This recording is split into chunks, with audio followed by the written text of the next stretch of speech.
आम्ही तडई माध्यमिक विद्यालय तडईचे विद्यार्थी विकसित भारत अंतर्गत आत्मनिर्भर भारत या विषयावर आम्ही छोटा प्रकल्प तयार केला आहे। माझे नाव तुषार माळी। माझे नाव यश पाटील। माझे नाव सारंग सावंत। माझे नाव पंकजित पाटील। माझे नाव प्रणाली महाजन। माझे नाव सुवर्णा महाजन।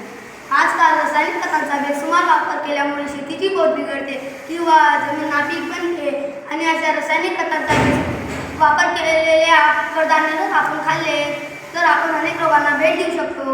असे होऊ नये म्हणून आपण शेणखत, कंपोस्ट खत याचा वापर करावा। कंपोस्ट खताचे फायदे। कंपोस्ट खताचे फायदे: पहिला, जमीन सुपीक बनते। फळभाज्या व पालेभाज्या उत्कृष्ट प्रतीच्या असतात। सेंद्रिय खत वापरल्यामुळे कडधान्य व तृणधान्य जोमाने वाढतात व चांगल्या प्रतीचे असतात। अशा प्रकारे आत्मनिर्भर भारत हा प्रकल्प जर भारतात राबविला तर अनेक रोगांवर आपण आळा घालू शकतो। आपला भारत देश आत्मनिर्भर बरोबरच समृद्धही देखील बनू शकतो। धन्यवाद।